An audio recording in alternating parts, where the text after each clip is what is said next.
أعوذ بالله من الشيطان الرجيم. بسم الله الرحمن الرحيم. الحمد لله رب العالمين، والصلاة والسلام على سيد المرسلين وعلى آله وأصحابه أجمعين. أما بعد، فيا عباد الله اتقوا الله. أوصي أولا نفسي وإياكم بتقوى الله. أعوذ بالله من الشيطان الرجيم. يا أيها الذين آمنوا ادخلوا في السلم كافة ولا تتبعوا خطوات الشيطان إنه لكم عدو مبين. وقال رسول الله صلى الله عليه وسلم: المرء مع من أحب.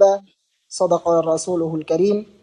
Allah subhanahu wa ta'alaga cheksiz maqtovlar bo'lsin. Muhammad Mustafa sallallohu alayhi va sallamga salom durudlar bo'lsin. Siz bilan bizga Allohdan salom olsun. Assalomu alaykum va rahmatullohi va barakatuh. Hozirgi o'qilgan oyat bu Kahf surasini o'qidik. Kahf surasida nimalar aytiladi? 4 o'qiya aytilayotganda. Al Kahf surasining ichida 4 o'qiya aytiladi. O'zgacha Dajjal chiqa turgan kunlari deydi. O'shol Kahf surasini o'qinglar. Kimda kim juma kuni Kahf surasini o'qisa, to'lig'i bilan anda Dajjaldan jamonligidan qutuladi ekan. Agarda bilbese başdan 10 oyat, oyog'idan 10 oyat o'qisa, anda alдағы nima qiladi ekan? Dajjaldan jamonidan qutuladi deydi. Emi Antikrist, Dajjal degan bu o'tda жалғанчы bir adamlar bo'ladi. Al Dajjal cho'ng adam bo'ladi, bir ko'zli deydi. Adamlarni aldaydi, biroq aning shogirdlari bo'ladi. Aning shogirdlari adamlardan turadi. Alarдағы o'tda жалғанчы bo'lishadi ekan. Жалғанчы bo'lishgan sebepten adamlarda hozirgi kunda aldashadi ekan. O'tdole endi ашықча күлдіргіч нәрселерді айтып жол болса, адамдарды азғырышады екен. Ошолордон сак болуш үчүн Кахф сурасын окушубуз керек. Же билбесе ушу жума күнү карыке окуса, мисалы Кахф сурасын окудук да азыр. Сиз уктуңуз. Ошол дагы эмне кылат экен? Аллах Тааланын рахматына кирип, баягы Дажжалдын азгырууларынан сактап калат экен да. Угуп койсо дагы. Ошон үчүн Имам Ахмад бин Хамбал рахматуллахи алейхи Аллах Тааланы түш көргөн кезде, жүрөгүндө түш көргөндө, түшүндөчү. Аллах сага кантип жакындайбыз дегенде айтып тур Куран окуп деп. Куранды арабча болот. Буну түшүнгөндөр бар, түшүнбөгөндөр бар. Окуса жакындай береби? Десе Аллах Таала жооп берген экен. Албетте түшүнүп дагы окуса, түшүнүп дагы, түшүнбөй дагы окуса, түшүнүп окуса, түшүнбөй дагы окуса, эми Аллах Тааланын райымына бөлөнүп кете берип, жамандыктардан алыс болот деп жооп бериптир да. Эми азыр баяныбызды баштагандагы окулган аятта эмне деп айтып атат? Аллах субханаху ва таала бизге имандууларга кайрылды. Кайсыл адам өзүн имандуумун десе, жүрөгүндө Аллага ишенүү бар болсо, эй иман келтиргендер дейт. Исламга толугу менен киргиле. Силм деп айтылды, бул жерде ислам деп айтылган жок Куранда. Силм дегени тынчтык динине толугу менен киргиле дейт. Анан шайтандын хутуаттарын, шайтандын жеңил эмнелер болот экен? Тузактары болот. Ошо шайтандын тузактарын эрчип кетпегиле. Шайтан сизди келип эле ассаламу алейкум деп таанышып, сизди азгырып кетпейт экен. Эмнеден? Аз-аздан адамзатты азгырам деди. Din жолу боюнча диндин ичинде 70 жолум бар деди. Менин жолум деди шайтан. Динге кирип жүрөт ал, сырткы көрүнүшү. Бирок шайтандын жолуна билген экенин бул адамзаты билбей калат экен. Тозокко барат дейт. Шайтан биринчи тозокко кирген кезде артында канчалаган адамдар ээрчип алыптыр. Алар күнөөлөшөт экен. Ушу шайтандын себебинен биз тозокко түшүп калдык. Шайтан турсун, шайтандын үстүнө биз турайлы дейт экен. Десе шайтан айтат экен. Мен булар, мен таанысыңбы дейт экен. Мен түсүмдү өмүрүңдө көрдүң беле? Мени азгырып атасың. Деп актанат экен. Өмүрүндө шайтанды көргөн эмеспиз да. Жок көргөн эмеспиз айтып экен. Кандай мен сени азгырдым деп атасың? Сен өзүң азгырылдың. Мен жасап койгон ошол жолдорума, өзүң тузактарыма түшүп калдың дейт экен. Ошого биз өзүбүздү өзүбүз башкарып, өзүбүздү өзүбүз туура жолго жолдоп турушубуз керек экен. Иннаху лакум адуум мубин. Шайтан чындыгында эмне? Өтө ачык айкын силерге душман деп. Дагы башка аятта фаттахизуху адуа. душман катары кабылдагыла деди шайтан. Шайтандын жолдору ойлойбуз, шайтандын эки түрү болот. Биринчи түрү шайтан жиндерден болот, сиздин көзүңүзгө көрүнбөйт. Сиздин көзүңүзгө көрүнбөй эле алар күчтүү да, алыстан азгырып сизди туура эмес жолго баштай берет. А экинчи шайтандын түрү адамдардан болот дейт. Минал джиннати ван нас. Куранда окуйбуз го, өзүбүз бардыгыбыз окуйбуз, минал джиннати ван нас дейбиз да. Ошода айтып атат. Адамдардын жүрөгүн азгыруучу эки түр болот дейт. Джиннат, джин болот, анан нас дейт. Адамдар да болот. Демек адамдар дагы ошо шайтандын жолуна иштешет экен да. Ушундай кудуреттүү Каабанын алдына барсаң дагы ошол жерде шайтандын адамдары жүрөт экен. Эмне кылып? Алардын ушул Каабаны биз ниет кылып, гусул алып, дарат алып, таза ниетте айланып атсаң, көзү ачык же болбосо бир шайтан менен иштешкендер, алар ошо гусулу жок, даратсыз айланып бир даражага жетишет экен. Ошол үчүн барат экен. Аны эми баягынча адамдын ичинен, канча миллион адамдын ичинен таппайсың ким экенин. Ал өзүнүн ичинде турат. Ниети бузук да. Ошон үчүн айтканда Каабага ажике барыптыр эшеги менен кошо. Эшек бойдон кайтып келиптир дегендей. Ал эшекти минип барган да, бирок ажике болбой калыптыр да. Эмне үчүн? Анын эшек анын немеси бузук. Ниетич ушу өзүм эле жеп жашай берсем дейт экен. Ошондой адамдар дагы бар экен да. Каабага барып келсе да оңолбойт экен. Ошого ал жерге баргандан кийин ажике деген атка конгондо оңолуу шарт болот. Эми бүгүнкү темабызга кайтсак, бүгүнкү темабыз экстремизм жана радикалдашуунун жолун алдын алуу. Бул эмне деген маанини түшүндүрөт? Эки нерсени сиздерге түшүнүп кетишибиз керек. Биринчисинен радикализм деген бул сыртка ойлонуу да. Адамдар бир мамлекетти өнүктүрөйүн же болбосо бир жерди оңдоюн, бир жетишкендикке жетейли деп атса, бир адам өзүнүн максаттары бар, элден башкачачы. Ошол максаттарын коюп алып, кандай жолду колдонбосун, ошол максатына жетиш керек болуп калат. Түшүндүңүзбү? Бир максатты коюп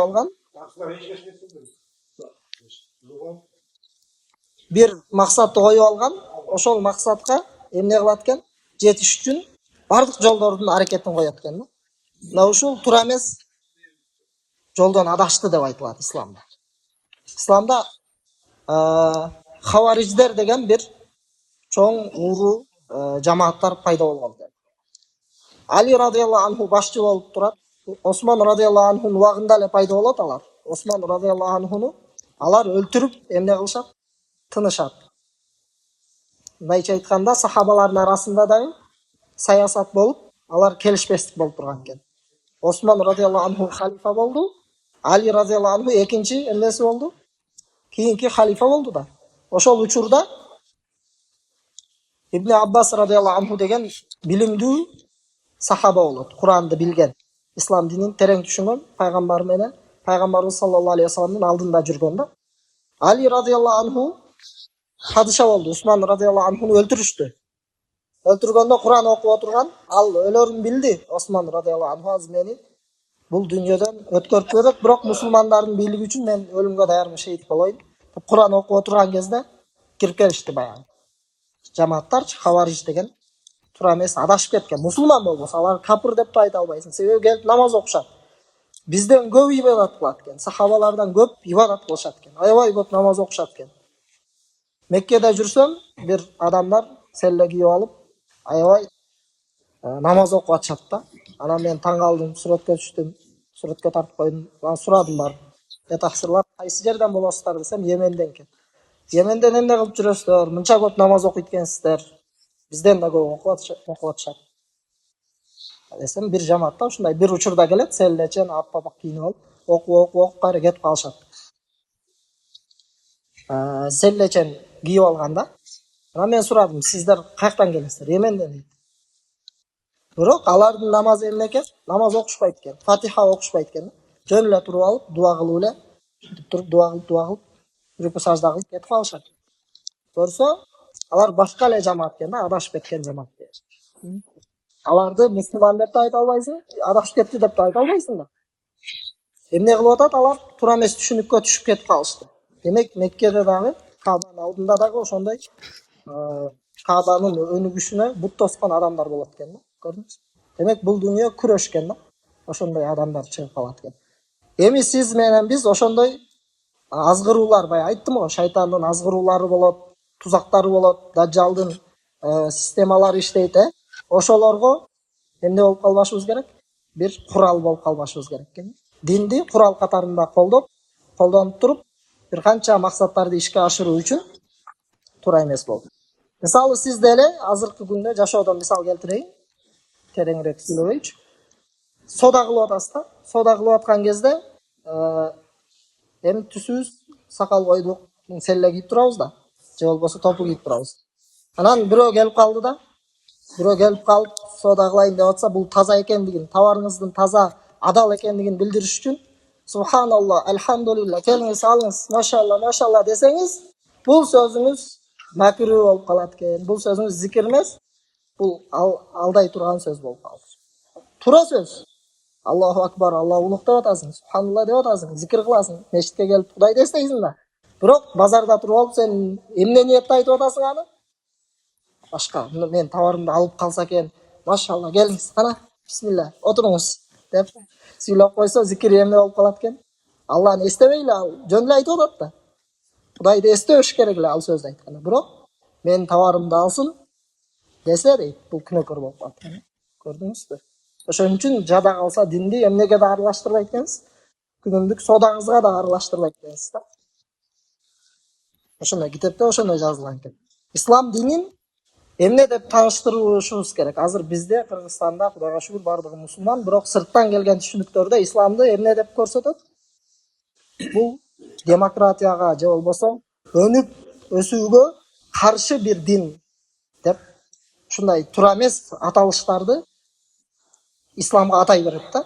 Андай адамдарды көрсө, сиз менен бизге важип болот. Ал амру бил магруф ва нахи анил мункар деген эреже бар да. Жакшылыкка чакырышың керек, жамандыктан тыйышың керек.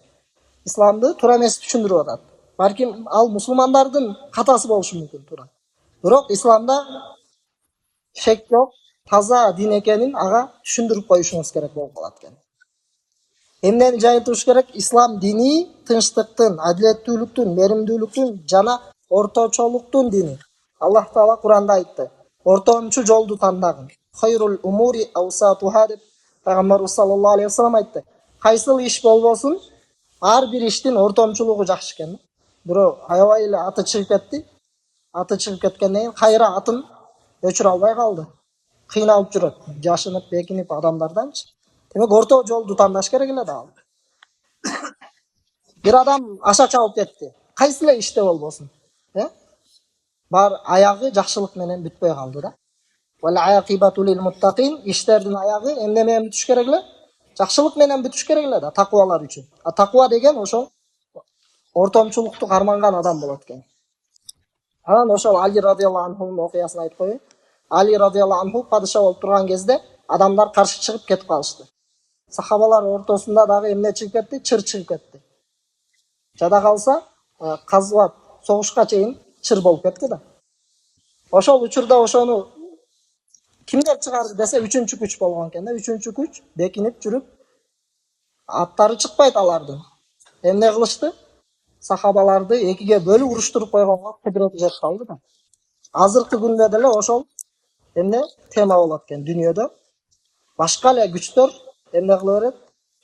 Азгыра берет да. Ошонун күчтөрүнө биз салынып туура эмес жолго түшүп кетпеш үчүн мына ислам динин ичинде дагы жамааттар пайда болду. Ар кандай эмнелер? Жамааттар пайда болду. Бул көрүнүктүү эле нерсе экен, тарыхта болгон экен. Сахабалардын учурунда эмне болуп атат? Жамааттар пайда болуп атат. Ушундай жамандыкты каалаганчы, башка эле ниетти каалаган. Динди сыртында аткарып атышат. Аябай мыкты аткарат да. Мисалы, Лауренс деген бир британиялык шпион болот. Ошол киши Сауд Арабиясына кирип, диндерди бузуш үчүн Осман империясын кулатты да. Диндерди бузуп, Сауд Арабиясын алып чыгып, вахабизм деген бир сектаны уюштуруп, өзү кетип калды мисалы. Ал британиялык шпион болчу, исламды окуду, түшүндү, башынан аяк, аят, Куран, аяттын баарын түшүндү, шейх болду жада калса. Ушинтип имам молдоке болуп баяндарды айтты мечиттерде дейли. Бирок эмне экен ал көрсө түбү туура эмес экен. Анын максаты бар экен. Ислам динин бөлүп, жарып, ар кандай пикирлерди киргизип, бөлүп салыш керек экен да. Ошол киши айтат, мен ушунчалык деңгээлде ролду ойнодум мусулман. Хажутум калган жок дейт. Эч ким жок, бир комнатада жатсам дагы, бир үйдө жатсам дагы, эч ким жок ал жерде. Бирок мен тахажжуд намазын туруп окудум дейт. Болбосо ал капыр болуп атпайбы жүрөгүндөчү? Мусулман Кудайга ишенген деле жок. Бирок баягы миссиясын аткарыш үчүн ошондой деңгээлде адамдарды азгырып кетти да, көрдүңүзбү? Ошон үчүн биз сырткы маанилүүлүк эмне экен? Берилип калбашыбыз керек экен, сыртына карап элечи. Ошондо хавариждер эмне дешти? Инил хукму илля лилла. Али деди, сен өкүм чыгарып атасың. Өкүм чындыгында Аллага эле тандык го. Кудай Таала Куранда айтып атат, өкүмдү Аллах Таала чыгарыш керек. Бул закондордун баары шарият болуш керек деп айтып атат да. Дегенде Ибн Аббас радиаллаху анху айтты, мен барып буларды ордуна коюп келейин. Амирил муъминин, мага уруксат бериңиз десе, мен сенен корком, алар сени өлтүрүп салышы мүмкүн. Ушунчалык деңгээлге жетти. Алар сени өлтүрүп салышы мүмкүн десе, жок мен барам деп барды дагы аятты айтып атышат алар. Курандан аятты айтып адашып атат. Аллах Таала гана өкүм чыгарат го. Силер эмнеге өкүм чыгарып атасыңар? Башкага баш ийип атасыңар. Аллахтан башкага баш ийбешиңер керек. Дегенде Курандан аят келтирди. Аллах Таала өзү өкүм чыгарганга эмне мүмкүнчүлүк берип атат. Эгерде кайсы бир адам Каабага барса дейт, Куранда айтып атат да, яхкуму бихи зава адлин минкум. Бир жапай жаныбарды өлтүрүп алды да, Каабада жүрүп, ажылыкта жүрүп, аңчылык кылып, мисалы, той элигин деп коелу, эликти өлтүрүп алды. Ошол эликти баасын ким бычат деп атат. Десе, эки адилеттүү ошол Арабстандагы эки адилеттүү адам, мисалы, эмнени билген, бизнести билген адамдар, бунун баасы канча? Ошого жараша төлөш керек да. Кедей кембагалдарга акчасын бериш керек. Деп туруп, барып эки адам өкүм чыгарсын дейт, хукум чыгарсын дейт. Мына ушундай Куран аятта келип жатпайбы деп баягыларды жеңип алды да. Алар макул болушту. Адамдар дагы өкүм чыгарууга эмне кудурети жетет экен деп. Демек ар бир намаз, мисалы, биз деле намаз окуп атабыз, намаз окуп атканда. Сиз барып намазды бузуп туруп алымдан сурайсызбы же уланта бересизби намазыңызды? Намазда турасыз. Намазыңыздын бир жерине кемчилик жетти. Намазыңыз бузулган жок бирок. Дароо барып чуркап барып сурабайсыз. Ал жерден сиз өзүңүзгө өзүңүз фатва бересиз. Эмне деп? Мына жерде мен азыр бүтүрүп коеюн, кийин сурап билип алам. Дейсиз дагы өзүңүздүн оюңузга салып, ошол жерде бүтүрөсүз да, туурабы? Ал жерде сиз башка бирөөдөн сурайсыз. Мен 3-чү рекетте окуп атамбы же 4-чү же мына жерим бузулдубу, бузулбай калдыбы депчи. Сиз бүтүрүп коюп, андан кийин барып сурайсыз да. Куду ошондой өзүбүзгө дагы өкүм берүүчү эмне келип калат экен? Убакыт келип калат экен. Өзүбүзгө дагы өкүм берүүчү убакыт келет экен. Али радиаллаху анху сахабалар арасында келишпестик болуп кетти. Ошондо Али радиаллаху анху айтып атат. Али дейт, тиги хавариждерчи, туура эмес багыттагы адамдар. Сен согуш кылдың дейт. Бирок согуштан кийин, мисалы, компенсация берилет да. Ошол согуштагы адамдаргачы, военныйларга туурабы? Ал эми сен алган жоксуң дейт. Сен олжо алган жоксуң дейт. Эмне үчүн десе, Али радиаллаху анху айтыптыр. Ан-набию аула бил муъминина мин анфусихим ва азважуху уммахатухум. Ал эми Айша энебиз наркы тарапта болуп калган экен да ошондо. Башка эки сахабалардын экинчи жамаатында болуп калды дагы Айша энебиз пайгамбарыбыздын аялы болуп атат. Сахабалар бул жакта болуп экиге бөлүнүп калышты. Эмне деди? Момундар пайгамбар саллаллаху алейхи вассалам дейт. Өздөрүнүн жанынан караганда артыгыраак дейт. Мухаммад саллаллаху алейхи вассаламды жогору коюшту дейт. Өздөрүнүн жанынан дагы момундарчы. Ва азважуху уммахатум, ал эми аялдары алардын энелери болуп калышат. пайгамбарыбыздын аялы Айша энебиз биздин энебиз болуп калды. Ага үйлөнгөнгө болбойт. Аны энебиз катарында эстеп келеткенбиз да. Ошон үчүн мен булардан түшүнбөстүктөн келишпестик келип чыкты. Ушундай даражага жетип калды. Бирок мен булардан эмне ала албай калам? Мусулмандар арасында олжо ала албай калам деп. Анан эмне үчүн дейт? Сен мисалы келишим түзүп аткан кезде Али радыйаллаху анху башка мамлекеттер менен же болбосо еврейлер менен да келишим түзүлгөн. Амирул Муъминин деп жазган жоксуң атыңды дейт. Али деп эле жаздың дейт. Али ибн Абу Толиб деп эле жазылды дейт. Амирул Муъминин деген момундардын бардыгынын падышасы деп жазылыш керек эле да. Момундардын падышасы деп сен ошону кабыллаган жоксуң десе, лам яктуб фи Худайбиyyata Rasulullah Muhammad ibn Abdullah. Пайгамбарыбыз саллаллаху алейхи вассалам өзүнүн атын Худайбия еврейлер менен болгон келишиминде өзүнүн атын пайгамбар деп жазса, арабтар Курайштар менен болгон келишиминде. Курайштар менен болгон келишиминде Мухаммад Расулуллах деп жазды да. Мухаммад Аллахтын элчиси деп. Алар айтты, ey Мухаммад dedi, эгер биз сиз менен пайгамбар экениңди билгенибизде, чындап кабылдаганыбызда, анда биз сиз менен урушпайт элек. Согушпайт элек эч кандай. Келишим да түзбөйт элек. Расулуллахны өчүр dedi. Пайгамбар дегенди өчүр, биз ишенбейбиз. Эмне деп жазайын? Мухаммад ибн Абдуллах деп эле.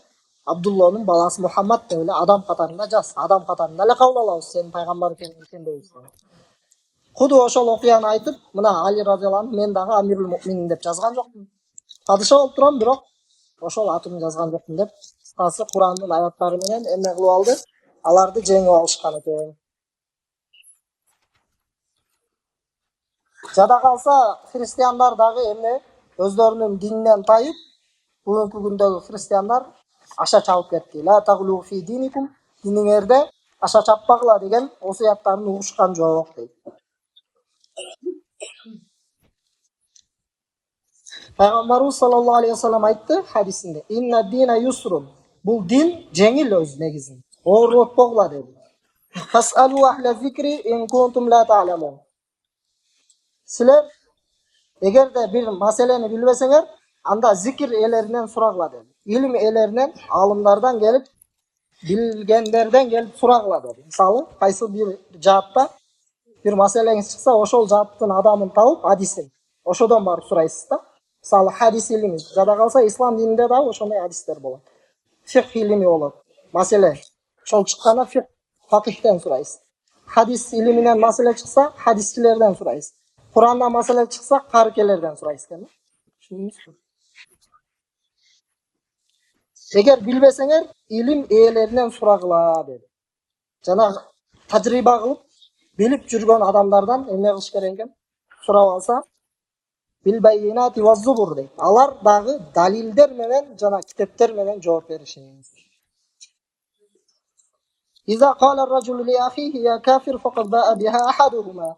Эгерде бир пенде капыр деп бирөөнү дилден чыгарса, сен капыр экенсиң десе, ал капыр деген сөзү асманга көтөрүлүп кеткен дагы экөөнүн бирөөсүнө барып жабышат экен. Эгерде чындап эле тиги айткан киши капыр болсо, ага жабышат. Эгерде ал капыр болбосо, өзүнө келип жабышат экен айткан кишиге. Ошон үчүн эй адашкан, эй сен туура эмес жамааттагы деп айтаардан мурун ойлонушубуз керек экен. Түшүндүңүз? Туура жолго салуучу дагы Аллах, туура эмес жолго салуучу дагы Аллах Таала. Антип Аллах Тааланын атынан эмне кыла албайт экенбиз? Бирөөдүн атына бир адашууну чаптай албайт экенбиз. Мен катала нафсан би гайри нафсин ал фасадин фил арди факааннама каталан наса жамиа. Саудияда ушундай конференция болуп атат ушул аяттын негизинде. Бул аят эмне деп атат? Ким акылсыз адам өлтүрүп же жер жүзүнө бузукулук таратса, жөндөн жөн өлтүрсө бир адамды, жанды. Анда ал бардык адамды өлтүргөнгө тете. Бир адамдын жанына сиз кол салып койдуңуз, бардык адамдар сизге каршы болуп калат. Бул мукачы депчи. Ал эми кимде ким бир адам өмүрүн сактаса, бир адам өлүмдөн алып калды. Жашоо берди да. Же болбосо ага жашоо берип атат. Үмүтү үзүлүп калган эле жашоодон. Садака алып барып, продуктасын алып барып берип койдуңуз, жакшылык кылдыңыз. Факааннама ахиян наса жамиа. Бардык адамдардын эмнесин, жашоосун сактап калды деген сооп жазылды. Бардык адамдарды сиз сактай аласыз. Демек сиз падыша болуп калганыңызда Dünyodagi bo'lib atқан тура емес ishlarni atqarmoq emas ekansiz deganida dalil. Wala tufsidu fil ardi ba'da islahiha. Yer жүзүндө оңолуулар болгондон кийин бир бузбагыла дейт, бузгунчулук кылбагыла дейт. Жер жүзүн азыр согуштар эмне кылып салды, жер жүзү оңдолуп атса, алар эмне бузгандын ордун каалап калышты дейт. Ушундай жакшы аяттар, хадистер бар экен. Акыркы аятты окуп коелу. Ва арсалнака илля рахматан лил аламин. Аллах Таала Кур'анда айтты, Мухаммад саллаллаху алейхи вассалам, биз сени бирле аятта. Биз сени жиберген кезибизде ырайым катарында жибердик. Демек, исламды ырайым катарында көргөзүп, ислам сылыктык каалайт, адеп ахлак зарыл нерсе экенин билишибиз керек экен. Мээрим жана тынчтык бул исламдын эмнеси эң чоң негизги максаты. Мухаббат деп коет, сүйүү да. Аллах Таала биз менен сизди сүйүп жараткан. Эми биз дагы мисалы эне менен ата сүйүп бир иш кылгандан кийин анан пайда болуп атасызбы? Куду ошондой бүткүл дүйнө бул сүйүүгө курулган да. Ырайым, мээримге курулган экен. Демек, ислам дини дагы ошону колдойт. Өнүп өссөңүз, сизди эч качан токтотпойт. Ислам дини шарият эмне деп айтып атат? Шарият, ислам дини болгону адеп ахлактык нормаларды көрсөтүш үчүн гана келди да. Түшүндүңүзбү? Мындайча айтканда, халифа кылды. Жер бетинде кыргыздар өздөрү мамлекет куруп, өздөрү балбандары чыгып, өздөрү закон түзүшөт. Эмнелерди? Конституцияларды жазышат.